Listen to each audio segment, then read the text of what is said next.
السلام علیکم دوستو، واصف علیہ رحمہ فرماتے ہیں کہ انسان کو اس بات پر صبر کرنے کے لیے کہا گیا ہے جو اسے ناپسند ہو اور جس کا ہو جانا ناگزیر ہو۔ ہر وہ عمل جو برداشت کرنا پڑے صبر کے درجے میں آتا ہے۔ ناقابل برداشت کوئی واقعہ ہوتا ہی نہیں جس کو دیکھنے اور پڑھنے والے ناقابل برداشت کہتے ہیں۔ سانحہ ہو یا حادثہ جس کے ساتھ پیش آ رہا ہے وہ تو اس میں سے گزر رہا ہے، خواہ رو کر چاہے خاموش رہ کر۔ انسان کو صبر کی تلقین کی گئی ہے اس لیے کہ یہ زندگی ہماری خواہشات کے مطابق نہیں ہوتی۔ جہاں ہماری پسند کی چیزیں ہمیں میسر نہ آئیں وہاں صبر کام آتا ہے۔ جہاں ہمیں ناپسند واقعات اور افراد کے ساتھ وقت گزارنا پڑے وہاں بھی صبر ہی کام آتا ہے۔ صبر کا نام آتے ہی اذیت کا تصور آتا ہے۔ ناپسندیدہ زندگی قبول کرنے کی اذیت یا پسندیدہ زندگی ترک کرنے کی اذیت۔ یہ اذیت احساس کی لطافت کی نسبت سے بڑھتی اور کم ہوتی رہتی ہے۔ کوئی زندگی ایسی نہیں جو اپنی آرزو اور اپنے حاصل میں مکمل ہو، برابر ہو۔ کبھی آرزو بڑھ جاتی ہے، کبھی حاصل کم رہ جاتا ہے۔ صبر کا خیال ہی اس بات کی دلیل ہے کہ انسان جو چاہتا ہے وہ اس کو نہیں ملا۔ انسان محنت کرتا ہے، کوشش کرتا ہے، مجاہدہ کرتا ہے، ریاضت اور عبادت کرتا ہے تاکہ اطمینان اور آرام سے زندگی گزر جائے اور ماں بعد حیات کے خطرات بھی نہ رہیں۔ لیکن زندگی عجیب ہے، اس میں جب کوئی مقام حاصل ہوتا ہے، پسندیدہ مقام، تب بھی ہمیں احساس ہوتا ہے کہ کہیں نہ کہیں کچھ نہ کچھ رہ گیا ہے، کہیں نہ کہیں کچھ نہ کچھ غیر ضروری اور غیر مناسب شے اس میں شامل ہو گئی ہے۔ بس اسی صورت میں انسان بے بس ہوتا ہے، صبر کے سوا کوئی چارہ نہیں ہوتا۔ دیکھیں، انسان شادی کرتا ہے، شادی کا معنی ہی خوشی کا ہے، لیکن کچھ ہی عرصے بعد انسان کو محسوس ہوتا ہے کہ شادی کا عمل فرائض اور ذمہ داریوں کی لمبی داستان ہے، حقوق کا قصہ ہے۔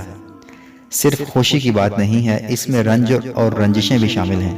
دو انسان، زوجین، مل کر سفر کرتے ہیں، ایک دوسرے کے لیے باعث مسرت ہونے کے وعدے اور دعوے لے کر ہم سفر بنتے ہیں اور کچھ ہی عرصے بعد ایک دوسرے کو برداشت کرنے کے عمل سے گزرتے ہیں۔ خوش رہنے کا تصور ختم ہو جاتا ہے، صبر کرنا پڑتا ہے۔ اب یہ فیصلہ تبدیل نہیں ہو سکتا۔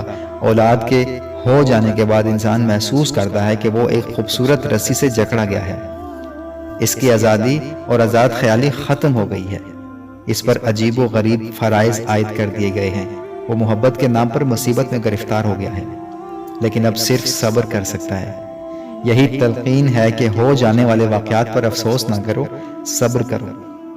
صبر کا مقام اس وقت آتا ہے جب انسان کو یہ یقین آ جائے کہ اس کی زندگی میں اور اس کے عمل میں اس کے ارادے کے ساتھ ساتھ کسی اور کا عمل، کسی اور کا ارادہ بھی شامل ہے۔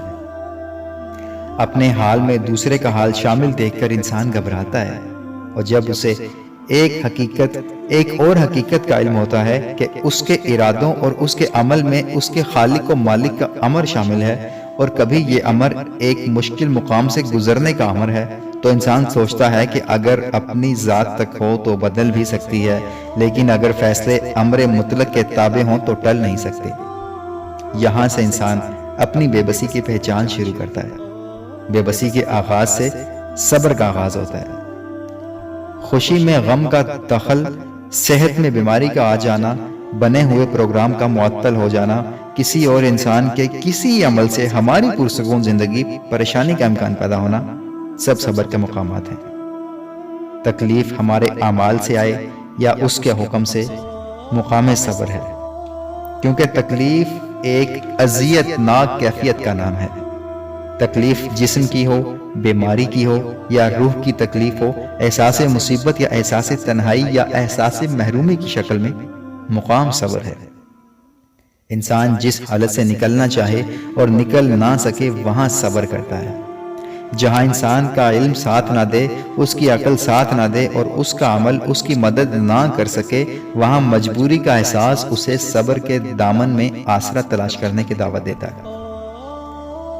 صبر کا تصور دراصل صرف مجبوری ہی کا احساس نہیں ہے، صبر کے نام کے ساتھ ہی ایک اور ذات کا تصور واضح طور پہ سامنے آتا ہے کہ ہم اپنی زندگی میں کچھ نہیں کر سکتے۔ ہم اپنی زندگی کے مالک ہو کر بھی مکمل مالک نہیں ہیں، ہم خود مختار ہو کر بھی مختار نہیں ہیں۔ ہم قدرت رکھنے کے باوجود قادر نہیں، ہم اور ہماری زندگی ہزارہا اور زندگیوں کے دائرہ اثر میں ہے۔ ہم اور ہماری زندگی ایک اور ذات کے ارادے کے تابع ہیں، اور وہ ذات مطلق ہے، اس کا امر غالب ہے، وہ جو چاہتا ہے کرتا ہے، ہمارے ساتھ، ہماری زندگی کے ساتھ، ہمارے ظاہر کے ساتھ، ہمارے باطن کے ساتھ، ہماری تنہائی کے ساتھ، ہمارے گرد و پیش کے ساتھ، ہمارے والدین کے ساتھ، ہماری اپنی اولاد کے ساتھ، ہمارے ہر خیال کے ساتھ۔ اور وہ ذات چاہے تو ہمارے مرتبے عذاب بنا دے، چاہے تو ہماری غریبی اور غریب الوطنی کو سرفرازیاں عطا کر دے۔ وہ ذات یتیموں کو پیمبر بنا دے، اور چاہے تو مسکینوں کو مملکت عطا کر دے۔ اس ذات کا امر اور عمل اٹل ہے، اس کے فیصلے آخری ہیں، اس کے حکم کے تابع ہیں انسان کی خوشیاں، انسان کے غم، انسان کی زندگی، انسان کی موت، انسان کی محبت، انسان کے خوف، انسان کے جذبات و احساسات۔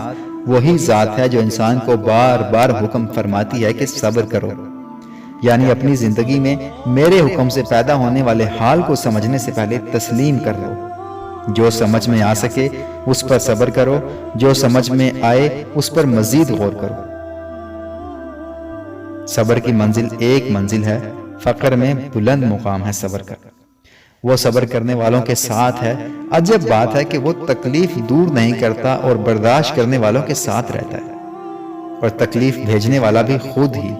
بس یہی انسانی عظمت کا راز ہے، انسان کی تسلیم و رضا کا روشن باب، انسان کی انسانیت کا عرفہ مقام، کہ وہ سمجھ لے کہ تکلیف دینے والا ہی راحت جاں ہے۔ یہ زندگی اس کی دی ہوئی، اسی کے حکم کی منتظر ہے، وجود اس کا بنایا ہوا، اسی کے امر کے تابع ہے۔ وہ ستم کرے تو ستم ہی کرم ہے، وہ تکلیف بھیجے تو وہی راحت ہے۔ وہ ذات ہمارے جسم کو اذیت سے گزارے تو بھی یہ اس کا احسان ہے۔ صبر کرنے والے اس مقام سے آشنا کرا دیے جاتے ہیں کہ تکلیف دینے والا ہی صبر کی توفیق دے رہا ہے، اور اس مقام پر صبر ہی شکر کا درجہ اختیار کر لیتا ہے۔ یہی وجہ ہے کہ اس کے مقرب بندے اذیت سے تو گزرتے ہیں، لیکن بیزاری سے کبھی نہیں گزرے۔ وہ شکر کرتے ہوئے وادی اذیت سے گزر جاتے ہیں۔ دنیا دار جس مقام پر بیزار ہوتا ہے، مومن اسی مقام پر صبر کرتا ہے، اور مومن جس مقام پر صبر کرتا ہے، مقرب اس مقام پر شکر لاتا ہے، کیونکہ یہی مقام وصال حق کا مقام ہے۔ تمام واصلین حق صبر کی وادیوں سے بتسلیم و رضا گزر کر سجدہ شکر تک پہنچے ہیں۔ یہی انسان کی رفت ہے، یہی شان عبودیت ہے کہ انسان کا وجود تیروں سے چھلنی ہو، دل یادوں سے زخمی ہو، اور سر نیاز سجدہ میں ہو۔ اے خالق، مجھے صبر و استقامت کی منزلیں عطا کرنے والے، مجھے تسلیم و رضا کے معراج عطا کرنے والے، تیرا شکر ہے، لاکھ بار شکر ہے کہ تو نے مجھے چن لیا، اپنا بندہ بنایا، اپنا اور صرف اپنا۔ تیری طرف سے آنے والے ہر حال پر ہم راضی ہیں۔ ہم جانتے ہیں کہ ہم اور ہماری زندگی بے مصرف اور بے مقصد نہ رہنے دینے والا تو ہی تو ہے۔ مولا تو ہی تو ہے جس نے ہمیں تاج تسلیم و رضا پہن کر اہل دنیا کے لیے ہمارے صبر کا ذکر ہی باعث تسکین روح و دل بنایا ہے۔ بے کسی کی داستان بننے والے امام علی مقام علیہ السلام بے کسوں کے لیے چارہ ساز ہیں۔ یہ داستان اہل علم کے لیے نہیں، یہ اہل نظر کا مقام ہے، اہل صبر کے لیے، اہل شکر کے لیے، ان کے لیے جو ہر حال پر راضی رہتے ہیں۔ جن لوگوں پر اس کا کرم ہوتا ہے، ان کی آنکھیں تر ہی رہتی ہیں، ان کے دل گداز رہتے ہیں، ان کی پیشانیاں سجدوں کے لیے بیتاب رہتی ہیں، ان کے ہاں تکلیف رہتی ہے، لیکن ان کی زبان پر کلمات شکر رہتے ہیں۔ مقامات صبر کو مقامات شکر بنانا خوش نصیبوں کا کام ہے۔ ایسی خوش نصیبی کے زمین والے ان کی تکلیف پر اظہار غم کریں، اور آسمان والے ان پر سلام بھیجیں۔ صبر والوں کی شان نرالی ہے، ان کا ایمان قوی ہوتا ہے، ان کے درجات بلند ہیں، ان کے جسم پر پیوند کے لباس ہیں، اور ان کے در پر جبریل جیسے غلام ہیں۔ اللہ صبر کرنے والوں کے ساتھ ہے ہمیشہ سے۔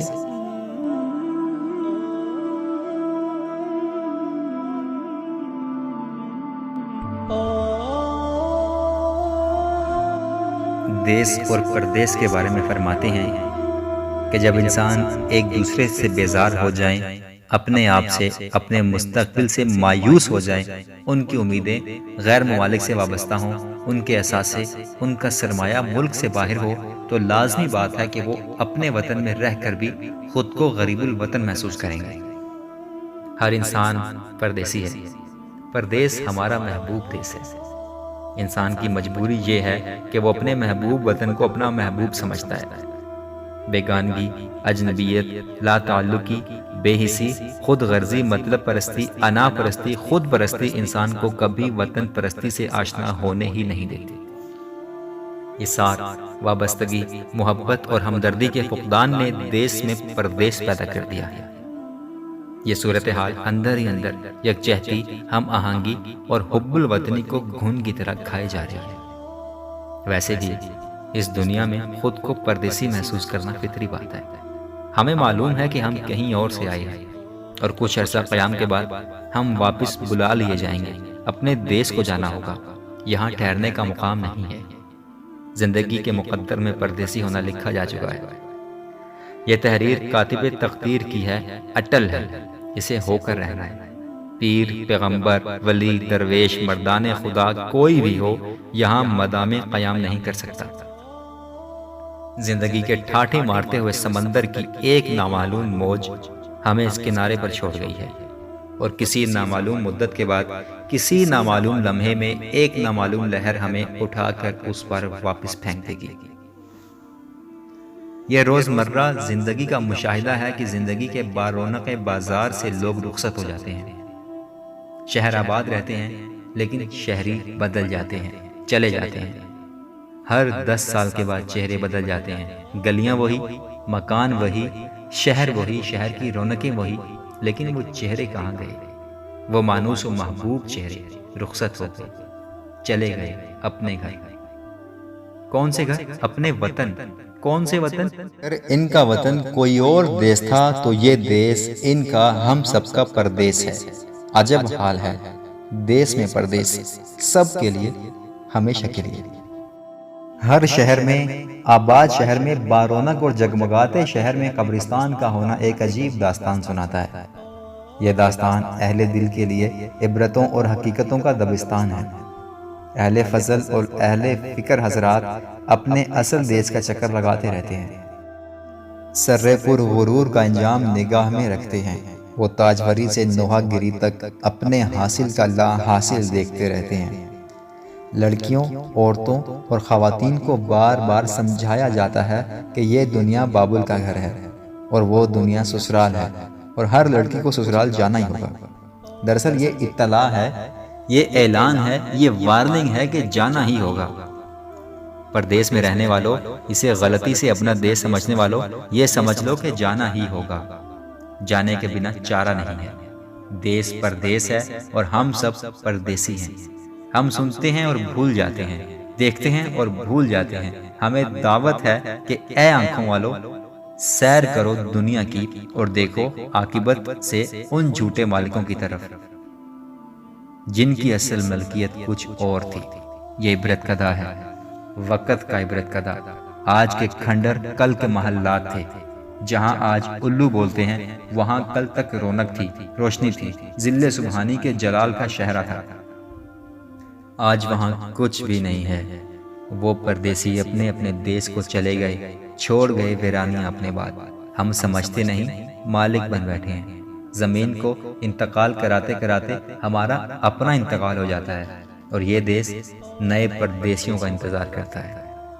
بڑے بڑے شہروں میں تو ویسے بھی پردیسی رہتے ہیں، دور سے آنے والے یہاں مقیم ہوتے ہیں۔ پلاٹوں کی سیل ہوتی ہے، پھر وہی حال، یعنی وہی برا حال۔ جانا ہی ہوگا اپنے گاؤں، اپنے گاؤں کے ویران قبرستان، نامعلوم دیس کا پہلا اسٹیشن، اور پھر منزلیں، منزل در منزل، سفر در سفر، اور پھر آئے گا اپنا دیس، اصل دیس، جہاں سے سفر کا آغاز ہوا تھا۔ اس واقعہ کو ہر روز آدمی دیکھتا ہے اور بھول جاتا ہے، اور اس وقت تک بھولے رہتا ہے جب تک اسے زور سے جھنجھوڑا نہ جائے کہ آ گئی تیرے سفر کی باری، گھر جانے کی گھڑی، اب جانا ہی ہوگا ناگزیر ہے۔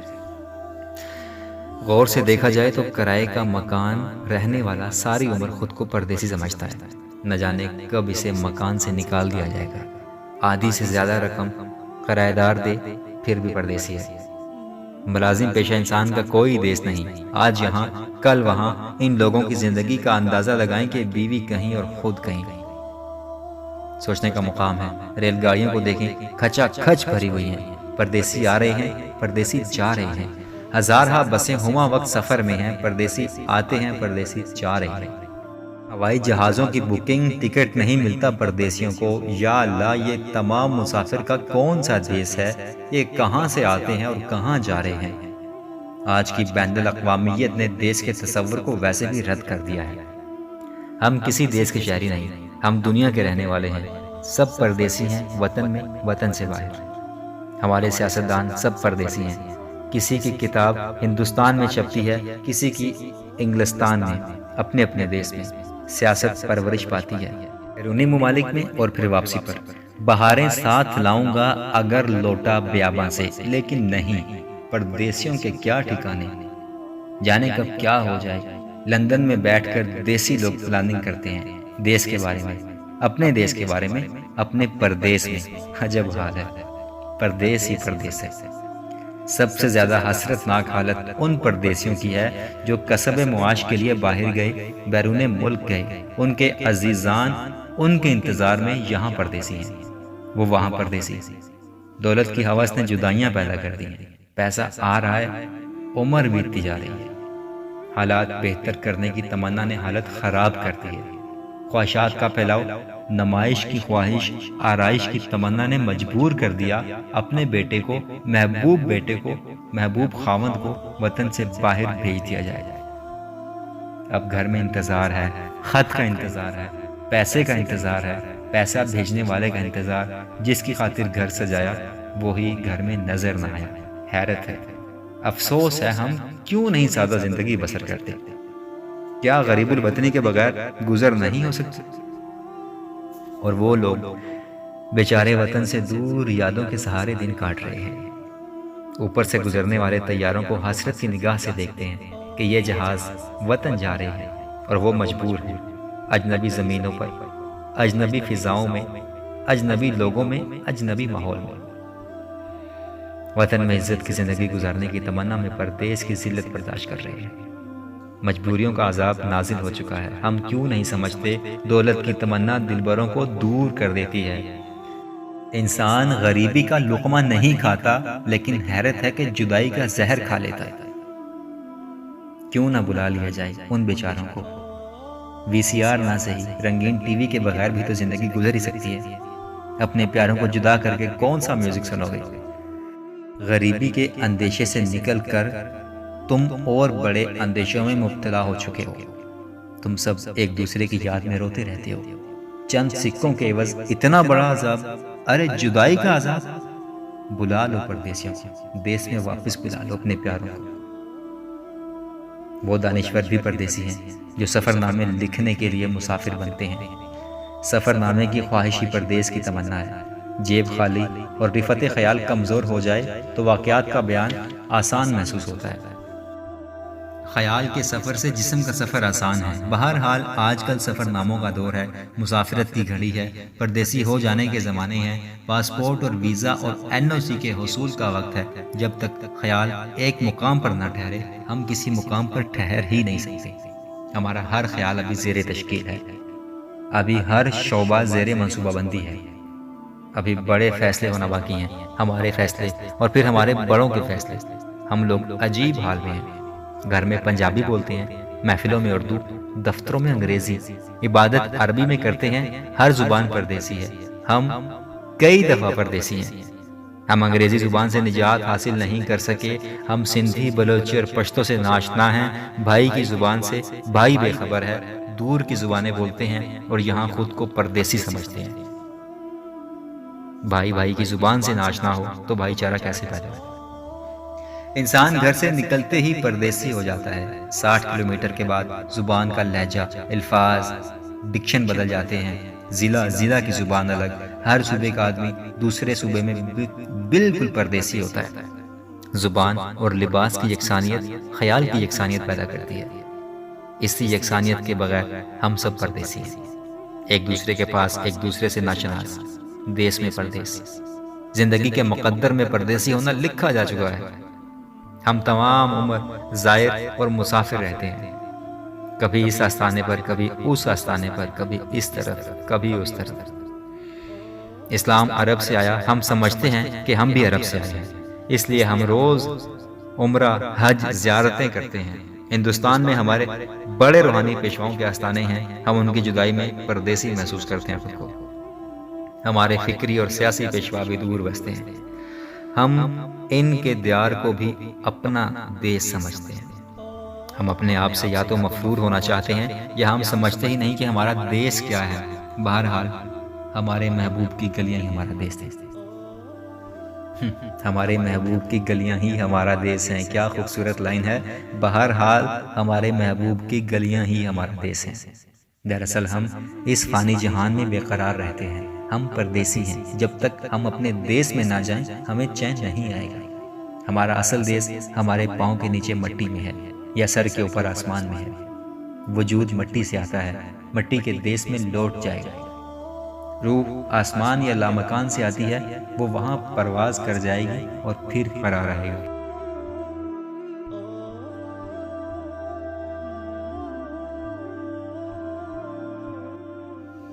رزق کے بارے میں فرماتے ہیں کہ مخلوق کے خالق کا دعویٰ ہے کہ وہ ہر زمین پر چلنے والے ہر جاندار کے رزق کا کفیل ہے۔ اس میں سب مخلوق شامل ہیں، انسان، حیوان، کیڑے مکوڑے، مرغ و ماہی، غرض یہ کہ ہر ذی جان اور ذی روح بغیر کسی استثناء کے۔ رزق صرف یہی نہیں کہ جیب میں مال ہو، بلکہ ہماری ہر صفت رزق ہے۔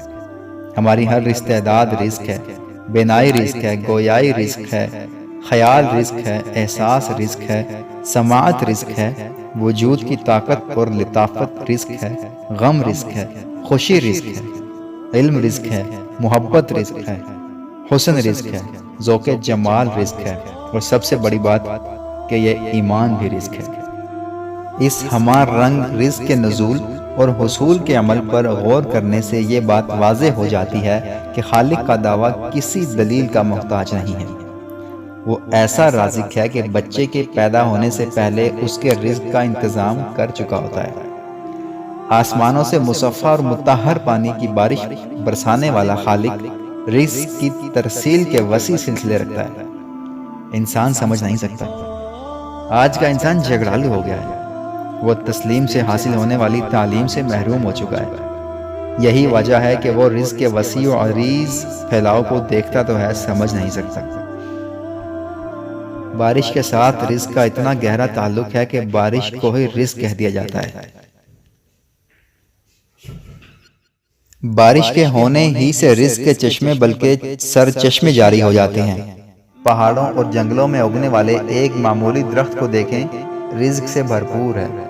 اس کی شاخیں پرندوں کا رین بسیرا ہیں، اس کا سایہ جانداروں کی پناہ گاہ ہے، لکڑی طویل سلسلہ ہے رزق کا، جلانے والی ہو تب بھی لکڑی رزق ہے، عمارتی لکڑی ہو تو سبحان اللہ رزق ہی رزق ہے۔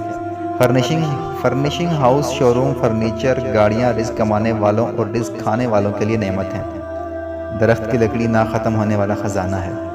درخت بارش کی عطا ہے، بارش خالق کا عمل ہے۔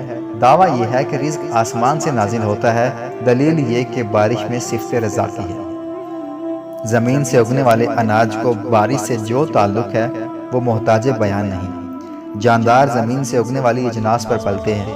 مویشیوں کو ہی لے لیجئے، تازہ دودھ کی نہریں ہیں، تازہ گوشت کا نہ ختم ہونے والا سٹور، صحت مند گوشت جس پر انسانی صحت کا دار و مدار ہے۔ مویشیوں کی کھالیں کیا کیا رزق مہیا کرتی ہیں، کسی ٹیزی سے معلوم کریں۔ مویشیوں سے لباس، جوتے، بار برداری اور نہ جانے کیا کیا کچھ حاصل ہوتا ہے۔ ان کی رزاقانہ افادیت پر مکمل تبصرہ خارج از امکان ہے۔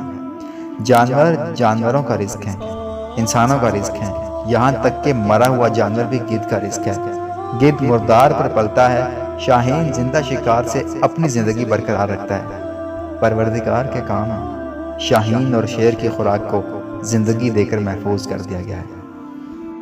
اگر آسمانوں سے می نہ برسے تو رزق کی داستان ختم سی ہو کر رہ جائے گی۔ سائنس کی ترقی کے باوجود رزق کا نظام معیشت و معاشیت، تقسیم دولت کا سارا نظام بارش کے ختم ہونے سے ختم ہو جائے گا۔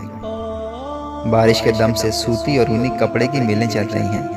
بارش نہ ہو تو نہ اون، نہ کپاس، نہ خوراک، نہ لباس۔ بارش کی کمی سے بجلی کا نظام بحران کا شکار ہوتے دیکھا گیا ہے۔ رزق کی تقسیم و ترسیل کا نظام آسمان سے برسنے والے پانی پر ہے۔ پانی کی کمی سے قحط سالی اپنے ظالم جبڑوں میں انسان کو دبوچ لیتی ہے۔ یاد رکھنے والی بات یہ ہے کہ بارش منشائے الہی ہے اور یہ عطائے رحمانی بغیر کسی معاوضے کے ہے۔ انسانی آنکھ کو قدرت نے بینائی کا رزق عطا کیا اور اس بینا آنکھ کے لیے نظاروں کے خزانے موجود ہیں۔ کائنات کے منور مناظر انسان کی ضیافت نگاہ کا سامان ہیں۔ کوثاروں سے ریگزاروں تک نظر کا رزق نظاروں کے حسن میں پھیلا دیا گیا ہے۔ یہ سب بغیر معاوضے کے ہیں۔ ایسے محسوس ہوتا ہے کہ مشرق سے طلوع ہونے والا سورج رزق کے خزانے بکھیرتا ہوا مغرب میں غروب ہو جاتا ہے، اور پھر رات ایک الگ قسم کا رزق راحت جاں کے لیے تقسیم کرتی ہے۔ پرسکون نیند ایک عظیم دولت ہے، مفت میں ملتی ہے۔ اس پر کروڑوں روپے نثار۔ سورج پھلوں کو رزق عطا کرتا ہے، چاند مٹھاس بخشتا ہے، ستارے صاحبان فکر کو دولت افکار سے مالا مال کرتے ہیں۔ غرض یہ کہ اس کائنات کا ہر موسم اور ہر لمحہ کسی نہ کسی انداز سے رزق تقسیم کرتا ہی رہتا ہے۔ انسان کا رزق اس کے اپنے وجود کے کسی حصے میں پنہاں ہوتا ہے۔ اس صلاحیت کو دریافت کرنا ہی انسان کا فرض ہے۔ اس کے بعد حصول رزق کا مسئلہ ہی ختم ہو جاتا ہے۔ کچھ لوگوں کا رزق ان کے ذہن میں ہوتا ہے، ان کی ذہنی صلاحیت رزق بنتی ہی چلی جاتی ہے۔ یہ صاحبان فکر و فراست اپنی اور دوسروں کی معیشت کو استوار کرتے ہیں، دنیا کو علم و ادب سے نوازتے ہیں اور رزق ان کے ذہن کو سلام کرنے کے لیے حاضر رہتا ہے۔ کچھ انسانوں کا رزق ان کے گلے میں ہوتا ہے۔ سریلا اور رسیلا نغمہ یوں بھی تو رزق ہی ہے، اور یوں بھی گلوکار کا گلا سونے کی کان سے کیا کام ہوگا۔ اس نغمگی سے کتنے اداروں اور کتنے افراد کا رزق وابستہ ہے۔ صاحب آواز کے ساتھ صاحب ساز کو بھی نواز دیا جاتا ہے۔ مزدوروں اور ورکروں کا رزق ان کے بازوؤں میں ہے۔ جسمانی طاقت جو قدرت کی عطا ہے، ذریعہ رزق بھی ہے۔ ہاتھ چلتے ہیں اور پیٹ پلتے ہیں۔ کاسب کا رزق کسب میں ہے۔ کاسب امیر ہو یا غریب، وہ اللہ کا دوست ہے۔ کچھ ممالک میں جنسیات بھی معاشیات کا ایک حصہ ہے، گمراہی کے لیے لیکن رزق سے وابستہ ہے۔ گناہ تو ہے لیکن رزق کا ذریعہ ہے۔ اس مقام پر مذہب انسان کی رہنمائی کرتا ہے۔ مذہب بتاتا ہے کہ حلال کیا ہے، حرام کیا ہے، جائز کیا ہے، ناجائز کیا ہے، ثواب کیا ہے، عذاب کیا ہے، کرم کیا ہے، ستم کیا ہے۔ مذہب غور کرنے کی دعوت دیتا ہے کہ آخر رزق کی ضرورت کیا ہے۔ زندگی گزارنے کے لیے رزق چاہیے۔ ماں کی گود سے قبر تک کا سفر کتنا زیادہ راہ چاہیے۔ ہم مال بڑھاتے ہیں اور یہ بھول جاتے ہیں کہ زندگی کم ہوتی جا رہی ہے۔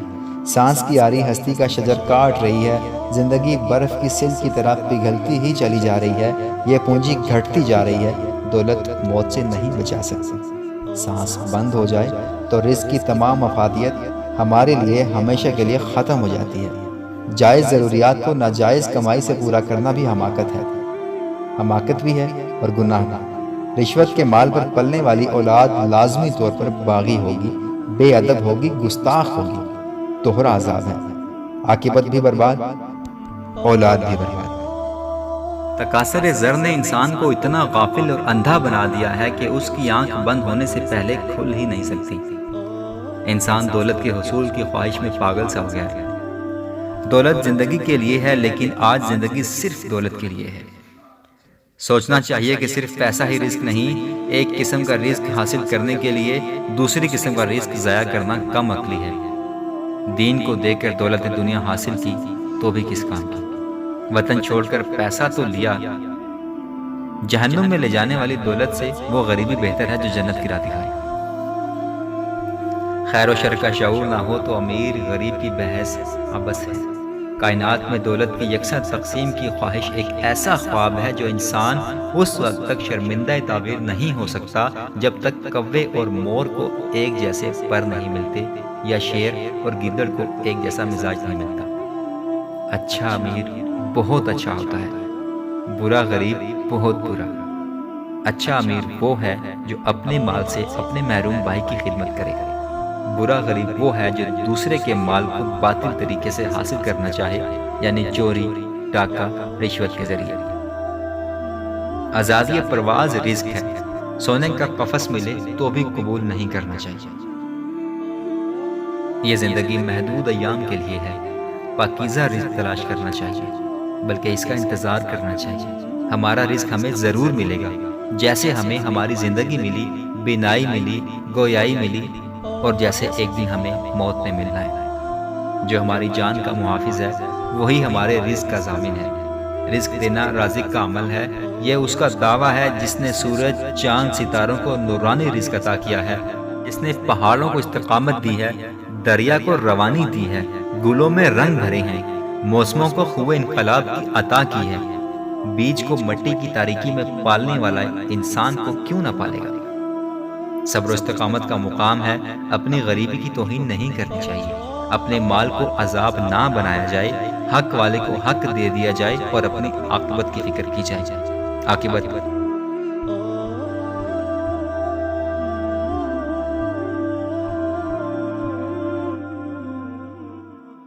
دوستو، اب ہم بات کرتے ہیں کہ خوش نصیبی کیا ہے۔ آصف علی واصف فرماتے ہیں کہ یہ فیصلہ کرنا مشکل ہے کہ خوش نصیب کون ہے۔ کسی بڑے خوش نصیب کی زندگی کا جائزہ لیں تو معلوم ہو سکتا ہے کہ خوش نصیبی کسے کہتے ہیں۔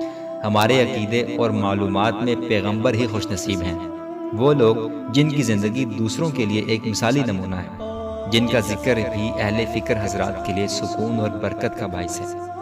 اگر ہم کسی پیغمبر کی پوری زندگی کو غور سے دیکھیں تو یہ جان کر تعجب ہوگا کہ ان کی خوش نصیبی نے کیا کیا منظر دیکھے اور کیا کیا منزلیں طے کی۔ ایک پیغمبر بیٹے کی جدائی میں روتے روتے بینائی سے محروم ہو گئے، پیغمبر ہیں، اور بیٹے سے جدا اور بیٹا بھی پیغمبر۔ بیٹے کی پیغمبری کی ابتدا کنویں میں گرنے سے ہوتی ہے۔ خوبصورت اور خوبصیرت پیغمبر بھائیوں کے ناروا سلوک سے آشنا، اور پھر بازار مصر ہے اور پیغمبر کو بیچا جا رہا ہے، اور پھر الزام تراشی اور قید خانہ کی صعوبت۔ معصوم ہیں لیکن مقید۔ مصر کا مالک مصر کے قید خانے میں ہے۔ عجب حال ہے، علم والے ہیں، عزت والے ہیں، مرتبے والے، حسن والے، اللہ کے قریب ہیں کہ قرآن میں آپ کے تذکرے ہیں۔ آپ کا حسن مثالی ہے، خوش نصیبی کی انتہا ہے۔ ایک اور پیغمبر، خوش نصیب پیغمبر، کم و بیش 1000 سال تک اللہ کے دین کی تبلیغ فرماتے ہیں، دین کی خدمت کرتے ہیں، اور آخرکار اپنے بیٹے کو طوفان کی نظر ہوتا دیکھتے ہیں۔ التجا کرتے ہیں خدا سے، التجا میرا بیٹا بچا لو۔ حکم خداوندی آتا ہے کہ بیٹا جب باپ کے عقیدے پر ہی نہ ہو تو کیا بیٹا، جانے دو لہروں کے سنگ۔ پیغمبر ہیں اور خوش نصیب ہیں، اس لیے خاموش رہتے ہیں۔ نبوت سلامت رہتی ہے اور زندگی خوش نصیبی میں کٹ جاتی ہے۔ ایک اور پیغمبر مچھلی کے پیٹ میں نبوت لیے، تقرب لیے، خوش نصیبی ہے لیکن مچھلی کا پیٹ بھی ہے۔ کسی پیغمبر کو آرے میں چیر دیا جاتا ہے، اف تک نہیں کی جاتی، کیونکہ اف کرنا خوش نصیبی کے خلاف ہے۔ کتنے پیغمبروں کا ذکر کیا جائے، ایک پیغمبر گھر سے بے گھر، بادشاہ وقت سے مقابلہ، دولت والے کے خلاف، بادشاہت والے، سلطنت والے، دبدبے والے انسان کے خلاف ایک پیغمبر، جس کے پاس مال و زر نہیں، تخت و تاج نہیں، بس صرف خوش نصیبی ہے۔ بادشاہ دریا کی موجوں میں غرق ہوتا ہے اور پیغمبر آسودہ منزل کر دیا جاتا ہے۔ پیغمبر کا مشن پورا ہو گیا، خوش نصیبی ہے، بڑا نصیب ہے۔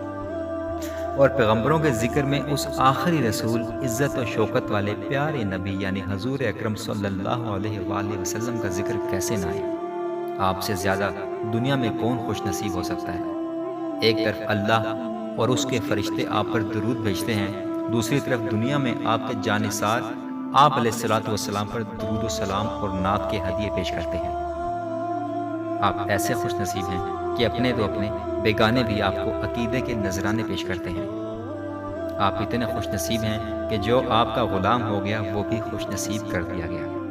لیکن غور طلب بات یہ ہے کہ آپ کی زندگی کس کس راہ سے گزری ہے، آپ پر کیا کیا وقت آیا، کون کون سے مراحل آئے۔ آپ سلطان الانبیاء ہیں اور آپ پر کوڑا پھینکا گیا۔ آپ باعث تخلیق کائنات ہیں اور آپ پر زمین تنگ کر دی گئی، ہجرت پر مجبور ہوئے۔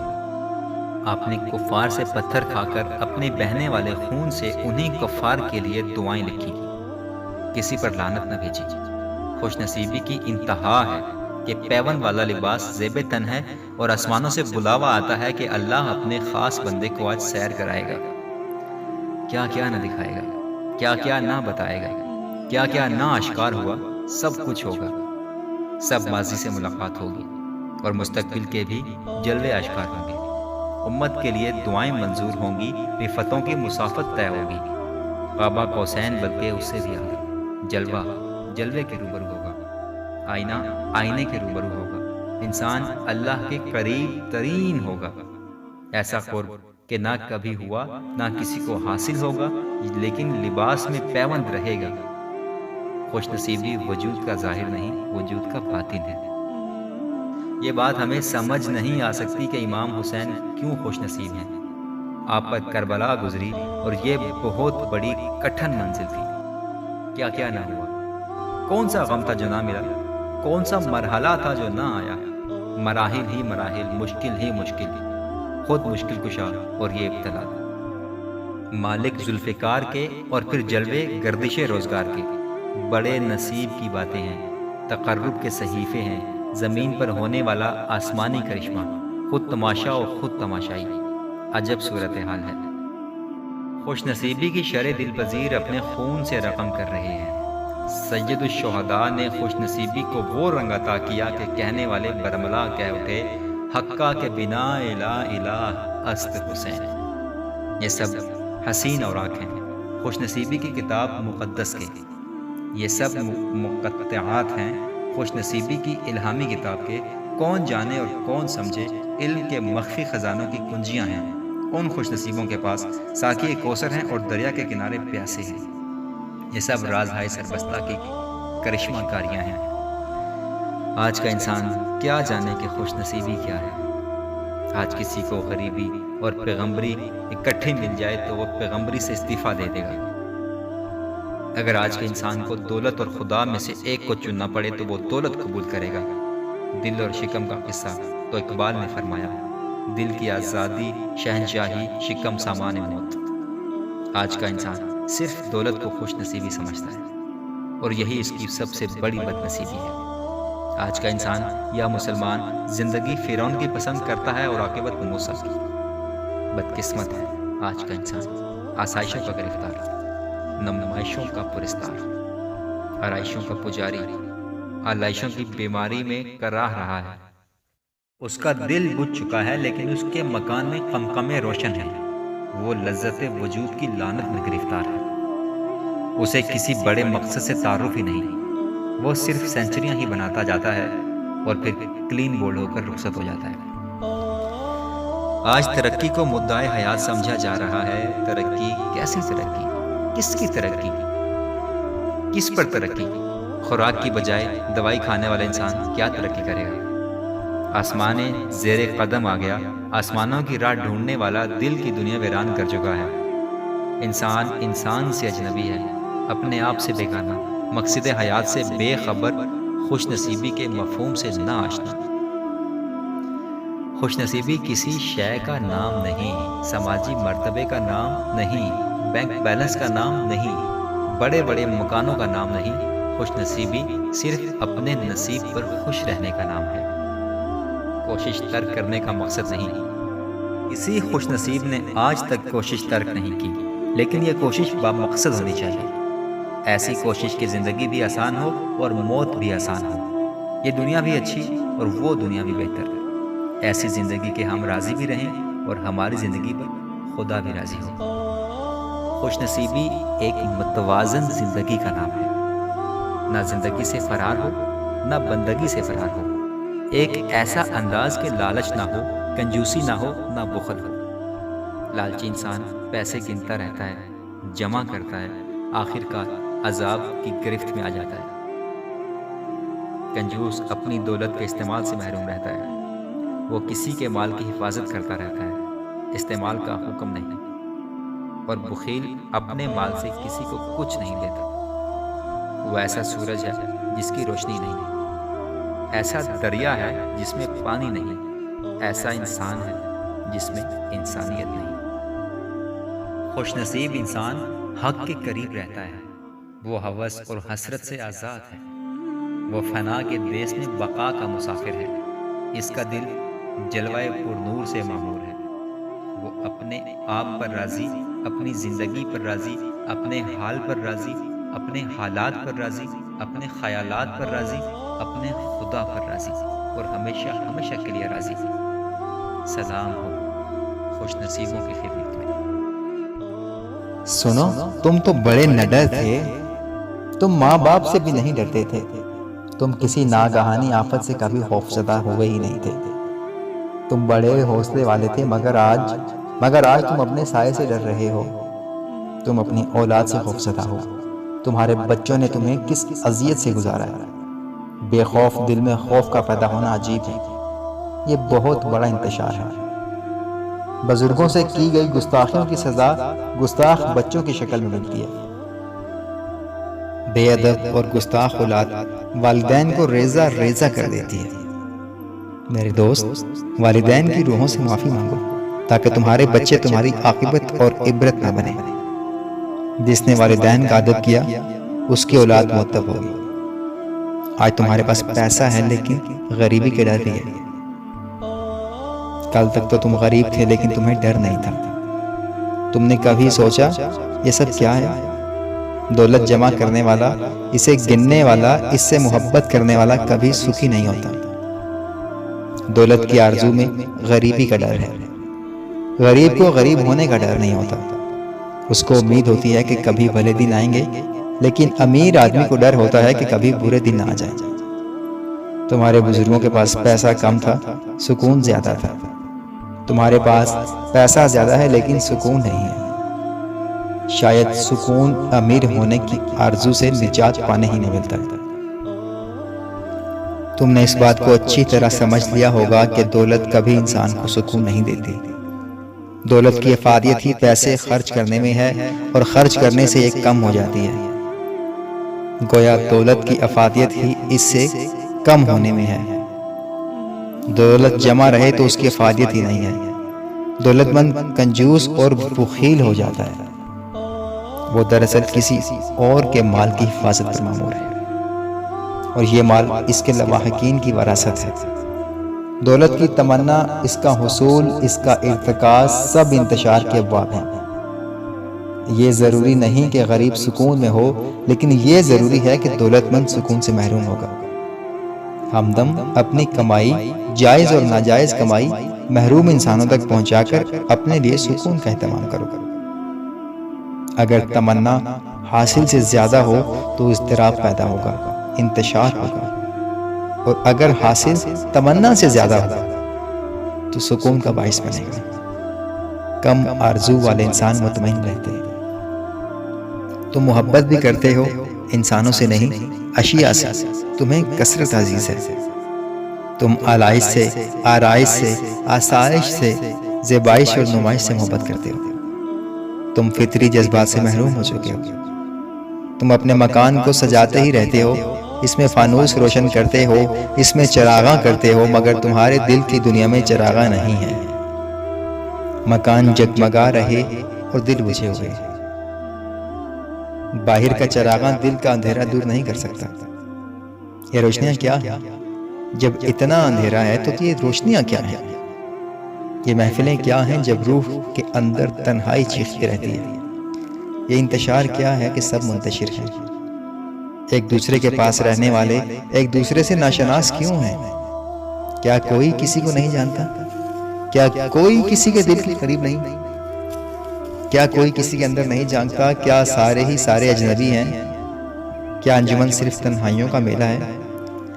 قہقہوں کے شور میں کوئی سسکیاں نہیں سنتا؟ کیا ہنستے ہوئے چہرے سب نقلی ہیں، سب لبادے ہیں؟ ہمدم تم کون سی دنیا میں رہتے ہو جہاں بھیڑ ہے اور تنہائی ہے، جہاں آرزوؤں کے طوفان میں لوگ ایک دوسرے سے بچھڑ گئے ہیں؟ کیا سب لوگوں کی تلاش میں ہیں؟ کیا کوئی کسی کی تلاش میں نہیں ہے؟ تم کس فکر میں سر کرتا ہو؟ تم ہمہ وقت کیوں مصروف ہو؟ تمہیں کیا ہو گیا ہے؟ تمہارے پاس وقت نہیں؟ کیا تم نے زندگی بیچ دی ہے اور اب تمہارے پاس اس سے حاصل ہونے والا مال خرچ کرنے کا بھی وقت نہیں؟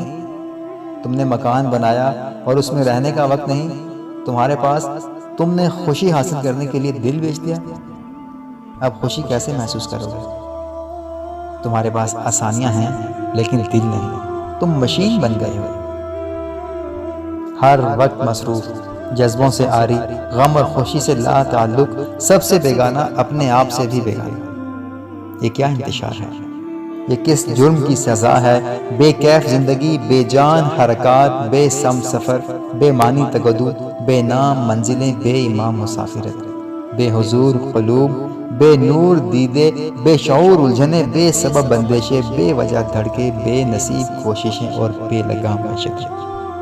یہ دنیا کہاں جا رہی ہے؟ کچھ تم ہی بتاؤ، یہ سب لوگ کہاں سے آ رہے ہیں؟ کدھر کو جا رہے ہیں؟ آوازیں ہی آوازیں ہیں اور کچھ سنائی نہیں دیتا، بھیڑ ہی بھیڑ ہے لیکن کچھ دکھائی نہیں دیتا، آنا اور جانا، جانا اور آنا، یہ سب کیا ہے؟ انسان کماتا ہے تاکہ زندہ رہے اور زندہ رہتا ہے تاکہ کماتا رہے، یہ کیا ہے؟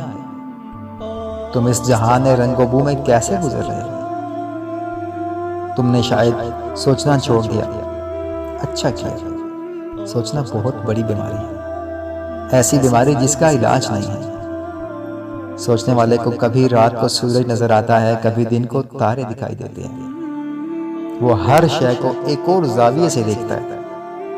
سوچنے والا الفاظ کے معنی ہی نہیں، معنی کے چہرے بھی دیکھتا ہے، اور پھر ان چہروں سے محو کلام ہوتا ہے۔ چہرے کے معنی اور معنی کے چہرے، عجیب بات ہے۔ بھی جب ضرورت ساتھ چھوڑ دے اور عمل کی قدرت نہ رہے تو اس بات پر غور کرنا کہ یہ سب کس لیے؟ اگر یہ سب کچھ اس لیے اکٹھا کیا کہ اسے چھوڑ دیا جائے تو اکٹھا کرنے کا کیا فائدہ ہے؟ اور یہ ممکن ہی نہیں کہ اسے چھوڑا نہ جائے۔ یہ عجیب بات ہے کہ محنت کی عادت قائم رہے تو بھی انسان طاقت کم ہونا شروع ہو جاتی ہے۔ اس کا سفر جاری رہتا ہے لیکن سفر کی رفتار مدھم ہو جاتی ہے۔ آنکھیں محفوظ رہتی ہیں لیکن بینائی غیر محفوظ ہے۔ اس کا آنگن پھولوں سے بھرا ہوتا ہے لیکن وہ رنگوں اور خوشبوؤں کے طلسمات سے لطف اندوز ہونا ہی بھول چکا ہوتا ہے۔ اس کے دسترخوان کشادہ ہوتے جاتے ہیں لیکن اس کا ذائقہ ختم ہو جاتا ہے۔ وہ زندگی بھر کتابیں اکٹھی کرتا ہے کہ فرصت ملی تو پڑھیں گے، لیکن جب لائبریری مکمل ہوتی ہے تو وہ زندگی بھی مکمل ہو چکی ہوتی ہے، اور اس طرح کتابوں کا مالک ہونے کے باوجود کتابوں سے ناشنا ہی رہتا ہے اور اسی حالت میں چل بستا ہے۔ ہمدم زندگی بڑی طویل ہے لیکن زندگی بڑی مختصر بھی ہے۔ نہ گزرے تو ایک لمحہ نہیں گزر سکتا، صدیوں تک ایک لمحہ نہیں گزرتا، اور اگر گزرنے لگے تو صدیاں ایک لمحے میں سمٹ کر گزر جاتی ہیں۔ بالکل اسی طرح جیسے ہجر کا لمحہ اور وصال کی صدیاں۔ یہ زندگی عجیب ہے، نہ سوچو تو کٹتی ہی چلی جاتی ہے، اور اگر سوچنے لگو تو وقت ٹھہر جاتا ہے، گردشیں رک جاتی ہیں۔ ماضی، حال اور مستقبل صاحب فکر کے سامنے ایک لمحہ میں سمٹ جاتے ہیں۔ ایسا لمحہ جس میں وہ پرانے کاغذ، پرانے خطوط، جن میں پرانے چہرے اور پرانی آنکھیں لکھی ہوتی ہیں، اچانک ایک نیا لباس پہن کر مانی سے نئے سفر پر ہم سفری کی تمنا کرتے ہیں۔ وہ جو نہیں ہوتے ہوتے ہیں، اور جو ہوتے ہیں نہیں ہوتے، اور اس طرح ہونا اور نہ ہونا شروع ہو جاتا ہے۔ ہمدم یہ سب سوچ کے طلسمات ہیں، فکر کے کرشمے ہیں، تمہاری دنیا سے دور، تمہارے جہاں سے الگ، تمہارے زمانے میں لیکن تمہارے زمانے سے باہر، تمہارے شب و روز میں حاصل اور محرومی ہے لیکن صاحبان فکر کے ہاں نہ سود ہے نہ زیاں ہے، وہاں مسلسل خلش ہے، مستقل تپش ہے، مدام آتش۔ اس لیے تم اپنے سفر پر گامزن رہو، تم اپنے شب و روز کو پریشان نہ کرو، تم کماتے جاؤ اور کھاتے جاؤ، کھاتے جاؤ اور کماتے جاؤ، ہمیشہ ہمیشہ کے لیے۔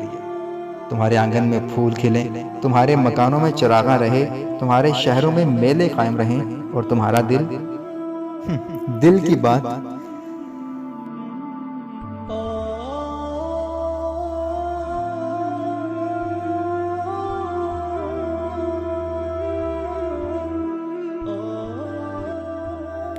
دوستو، خوف کے بارے میں لکھتے ہیں کہ خوف پیدا ہونے کے لیے خطرے کا ہونا ضروری نہیں ہوتا۔ خوف انسان کے اندر پیدا ہوتا ہے، حالات سے بھی اور خیالات سے بھی۔ جب انسان اپنی کسی خواہش کا جواز اپنے ضمیر میں نہیں پاتا تو خوف زدہ ہونا لازمی بات ہے۔ خوف ناروا خواہش کا اولین سگنل ہے۔ ہر انسان کو کسی نہ کسی سے محبت ضرور ہوتی ہے، اور اگر وہ محبوب انسان اپنی ہی ذات گرامی ہو تو خوف سے بچنا محال ہے۔ اپنے آپ سے محبت دوسرے انسانوں سے تصدیق کا تقاضا کرتی ہے، اور دوسرے انسان اس انسان سے محبت نہیں کر سکتے جو آپ صرف اپنے آپ سے محبت کرتا ہے۔ اس لیے دوسروں کے عدم تعاون کا خیال ہی خوف پیدا کرتا ہے۔ خوف اس بات کا ہوتا ہے کہ مجھے جاننے والے مجھے ماننے والے نہیں ہیں، آخر ایسا کیوں ہے؟ کسی انسان کو محبوب بننے کے لیے ان سے محبت کرنا پڑتی ہے، اور دوسروں سے محبت کرنے کا عمل اپنے آپ سے غافل ہونے کا عمل ہے، اور یہ عمل اپنی ذات سے محبت کرنے کے عمل کے خلاف ہے۔ اس لیے محبت خواہش خوف خلق سے مبرہ نہیں ہوتی۔ خوف ایک انداز نظر ہے، ایک نقطہ نگاہ ہے، ایک واہمہ ہے جو حقیقت بن کر سامنے آتا ہے۔ ضروری نہیں کہ ہر حادثہ رونما ہونے سے پہلے خوف پیدا کرے، اور ہر خوف ضروری نہیں کہ کسی حادثے پر ہی ختم ہو۔ حادثہ اطلاع کے بغیر آتا ہے۔ خوف بذات خود ایک حادثہ ہے جو آتا ہے اطلاع کے بغیر اور انسان کے دل میں بیٹھ جاتا ہے۔ ایک گھس بیٹھیا کہاں سے آتا ہے، کیسے آتا ہے، کیوں آتا ہے، کیا معلوم؟ بدنیتی کی فوری سزا خوف ہے۔ نیت اعمال سے مخفی ہوتی ہے، اس لیے خوف اعمال کے نتیجوں سے بے نیاز ہوتا ہے۔ لہٰذا ایسا عمل جس کی نیت بری ہو اور نتیجہ اچھا ہو، خوف پیدا کرتا رہے گا۔ وہ عمل جس کی نیت اچھی ہو، خواہ خود برا ہو، خوف سے آزاد رہتا ہے۔ خوف دراصل بری نیت کی تخلیق ہے۔ نیت کی اصلاح کے بغیر یہ سزا ختم نہیں ہو سکتی۔ اللہ کے دوستوں اور خاص بندوں کی یہ پہچان بتائی گئی ہے کہ ان کے ہاں خوف اور حزن نہیں ہوتا۔ اللہ کے دوست نیت کی پاکیزگی کے بنا کوئی عمل کرتے ہی نہیں۔ ان کے اعمال اچھی نیات کی وجہ سے درست رہتے ہیں۔ نتیجے سے بے نیازی ہی خوف سے بے نیازی ہے۔ اندیشہ ہماری خواہش کے برعکس کسی نتیجے کا امکان ہے۔ جب خواہش نیک ہو تو کسی بھی قسم کا نتیجہ خوف پیدا نہیں کرتا۔ جب خواہش بدنیت ہو تو کسی بھی قسم کا نتیجہ خوف سے نہیں بچا سکتا۔ اللہ کے دوستوں کو ملال نہیں ہوتا۔ کسی شے کے کم ہونے یا گم ہونے سے ملال پیدا ہوتا ہے۔ اگر انسان اپنے کسی حاصل پر ہمیشہ قابض رہنے کی خواہش نکال دے تو ملال پیدا نہیں ہوگا۔ مثلاً اپنے حسن، اپنی جوانی کو ہمیشہ قائم رکھنے کی لا حاصل خواہش کی جائے تو کبھی نہ کبھی ملال ضرور ہوگا۔ خوف اور حزن حاصل کو مستحکم بنانے کی خواہش اور کوشش کے نتیجے میں پیدا ہوتے ہیں۔ زندگی کو ہمیشہ زندہ رکھنے کی خواہش موت کے خوف سے نہیں بچ سکتی۔ زندگی صرف ماضی اور مستقبل کے سنگم کا نام ہے۔ ماضی اور مستقبل دونوں ہمارے اختیار میں نہیں۔ حال پر اختیار برقرار رکھنے کی صحیح ناکام خوف کے سوا کچھ نہیں پیدا کر سکتی۔ خود کو محفوظ بنانے کی خواہش غیر محفوظ ہونے کا اعلان ہی تو ہے۔ ایسا کیوں ہے؟ شاید زندگی اپنے اندر گرتی رہتی ہے، ریت کی دیواروں کی طرح۔ اسے کسی آندھی یا طوفان کے تکلف کی ضرورت ہی نہیں ہے۔ انسان کا وجود اور ارادہ اندر سے مفلوج ہوتے ہیں، باہر کے موسم تو ہمیشہ وہی رہتے ہیں۔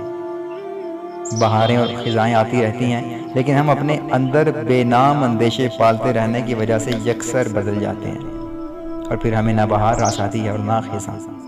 انسان اندر سے ٹوٹ جائے تو تعمیر حیات کی کتابیں مدد نہیں کر سکتی۔ خوف انسان کو اس انسان سے آتا ہے جس کو وہ خوف زدہ کرتا ہے۔ ہمارے رتبے، ہمارے مرتبے ان لوگوں میں خوف پیدا کرتے ہیں جو ان مراتب کے خواہاں ہوتے ہیں۔ ہمارے خوف کی وجہ سے وہ دل ہی دل میں ہمیں ناپسند کرتے ہیں، اور پھر یہی ناپسندیدگی ان کے چہروں پر سوالات لکھتی ہے، اور ان سوالات کو پڑھ کر ہم خوف زدہ ہو جاتے ہیں۔ امیر آدمی جب غریبوں کو ناراض دیکھتا ہے تو اسے ان سے خوف محسوس ہوتا ہے کہ یہ گونگا خطرہ آخر زبان کھول دے تو نہ جانے کیا ہو جائے گا۔ ہر ظالم کو مظلوم سے خوف محسوس ہوتا ہے، ڈرنے والا ہی ڈرانے والا بن جاتا ہے۔ ہم جس دشمن سے ڈرتے ہیں وہ بھی تو ہم سے ڈرتا ہے۔ بارڈر کے پاس ہمارا خوف پرورش پاتا رہتا ہے، جس نے ہمارا سکون برباد کیا اس کو کب چین نصیب ہو سکتا ہے۔ یہ قانون فطرت ہے، اندھیرا اجالا ایک دوسرے سے ڈرتے ہی رہتے ہیں۔ دوستو، پیسے گننے اور جمع کرنے والا غریب ہو جائے تو اس ڈر سے سو نہیں سکتا۔ باغی لوگ حکومت سے ڈرتے ہیں، حکومتیں بغاوتوں سے ڈرتی ہیں، اور ڈرنا بھی چاہیے۔ طلباء اساتذہ سے ڈرتے ہیں اور اساتذہ طلباء سے ڈرتے ہیں۔ ڈرانے والا بہرحال ڈرتا ہے۔ خوف ایک حد تک تو خیر جائز ہے، خوف احتیاط پیدا کرتا ہے، اور احتیاط زندگی کے تیز سفر میں ایک موزوں اور مناسب عمل ہے۔ لیکن ایک حد سے زیادہ خوف ہو تو انسان کا سارا تشخص، اس کی ساری سائیکی، اس کا باطنی وجود سب ٹوٹ پھوٹ کا شکار ہو جاتے ہیں۔ خوف خون کی رنگت اور ہڈیوں کا گودا ختم کر دیتا ہے۔ خوفزدہ انسان پتوں کی کھڑکھڑاہٹ سے ڈرتا ہے، سرسراہٹ سے ڈرتا ہے، وہ آنے والوں سے ڈرتا ہے، وہ ہر ایک سے ڈرتا ہے، اپنے آپ سے ڈرتا ہے، اپنے ماضی سے، اپنے حال سے اور اپنے مستقبل سے ڈرتا ہے، بلکہ اپنے پرائے یہاں تک کہ اپنے ہی سائے سے ڈرتا ہے۔ خوف اگر ایک بار دل میں بیٹھ جائے تو پھر وجہ کے بغیر ہی خوف پیدا ہوتا رہتا ہے۔ ڈرے ہوئے انسان کے لیے ہر امکان ایک ٹریجڈی ہے، اس کے لیے ہر واقعہ ایک حادثہ ہے۔ خوفزدہ انسان خود کو اس بھری ہوئی دنیا میں محسوس کرتے ہیں کہ وہ بالکل تنہا ہے۔ خوف احساس تنہائی ضرور پیدا کرتا ہے۔ خوفزدہ انسان کی مثال ایسے ہے جیسے کسی وسیع صحرا میں تنہا مسافر کو رات آ جائے، اور جب انسان اپنے وجود سے بے خبر ہو اسے اپنے وجود کا احساس بھی مشکل سے ہوتا ہے۔ خوف سے بچنے کا واحد، مناسب اور سہل طریقہ یہی ہے کہ انسان میں خدا کا خوف پیدا ہو جائے۔ یہ خوف ہر خوف سے نجات دلاتا ہے۔ انسان اپنے آپ کو اللہ کے سپرد کر دے تو ہر خوف ختم ہو جاتا ہے۔ اگر منشاء الہی کو مان لیا جائے تو نہ زندگی کا خوف رہتا ہے، نہ ہی موت کا، نہ امیری کا، نہ غریبی کا، نہ عزت کی تمنا، نہ ذلت کا ڈر۔ یہ سب اس کے انداز ہیں۔ وہ جو چاہے عطا کرے، ہمیں راضی رہنا ہے، ورنہ ہماری سرکشی اور خود پسندی کی سزا صرف یہی ہے کہ ہمیں اندر سے دبوچ لیا جائے۔ ظاہر کے جسم میں کوئی خراش نہ ہو، لیکن اندر سے باطنی وجود کاش کاش اور پاش پاش ہو چکا ہو۔ جب زمین والوں کی بدعمالیاں حد سے بڑھ جائیں تو آسمان سے عذاب کا دیباچہ خوف کی صورت میں نازل ہوتا ہے۔ ممالک، حکومتیں، معاشرے، تہذیبیں، افراد، غرض یہ کہ ہر جان خوف زدہ ہوتی ہے۔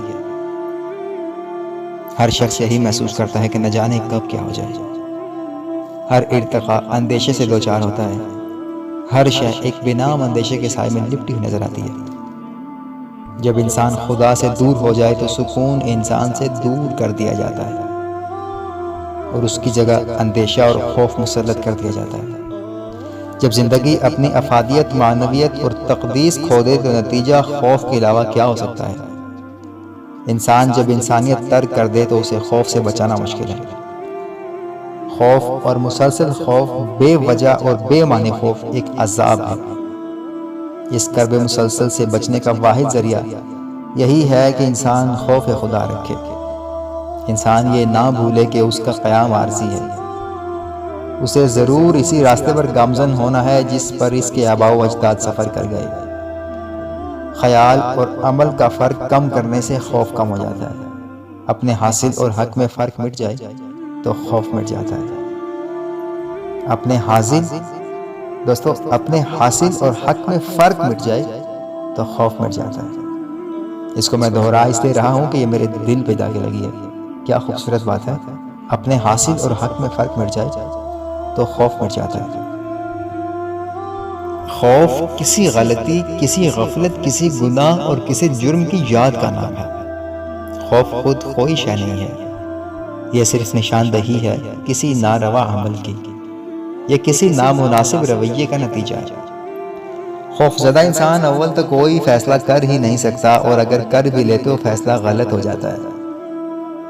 خوف اعصاب شکن بیماری ہے۔ اس سے انسان کی تمام فکری صلاحیتیں سلب ہو جاتی ہیں، اور اس کی شخصیت ریزہ ریزہ ہو جاتی ہے۔ خوف کا پسندیدہ مسکن اس انسان کا دل ہے جس میں احساس گناہ تو ہو لیکن گناہ چھوڑنے کی طاقت نہ ہو۔ خوفزدہ انسان کی ہر بازی، مات، ہر جنگ شکست اور ہر کوشش ناکام ہوتی ہے۔ خوف خوراک سے، طاقت اور نیند سے راحت چھین لیتا ہے۔ سب سے بدقسمت انسان وہ ہے جو اپنے مستقبل سے خائف ہو، جدا ہونے والے ہمراز اور ادب نہ کرنے والی اولاد سے خوف آتا ہے۔ اگر خیال کی اصلاح ہو جائے تو خوف دور ہو سکتا ہے۔ ماضی کی غلطیوں پر توبہ کر لی جائے تو بھی خوف دور ہو جاتا ہے۔ اللہ کی رحمت پر بھروسہ کر لیا جائے اور اس کے فضل سے مایوسی نہ ہونے دی جائے تو خوف نہیں رہتا۔ کوئی رات ایسی نہیں جو ختم نہ ہو، کوئی غلطی ایسی نہیں جو معاف نہ کی جا سکے، کوئی انسان ایسا نہیں جس پر رحمت کے دروازے بند ہوں۔ رحم کرنے والے کا کام ہی یہی ہے کہ رحم کرے۔ رحم اس فضل کو کہتے ہیں جو انسانوں پر ان کی خامیوں کے باوجود کیا جائے، اور یہ رحم ہوتا ہی رہتا ہے۔ کسی کو خوف زدہ نہ کیا جائے تو خوف کا عذاب ٹل جاتا ہے۔ دعا سے خوف دور ہوتا ہے، اور دعا کا حاصل اور اس کا ماحصل یہی ہے کہ ہمیں ہمارے خوف سے نجات دلاتی ہے۔ دوستو، اپنے رب کے حضور گڑ گڑا کر اور رو رو کر دعا مانگتے رہنا چاہیے، کیونکہ یہی ہمارے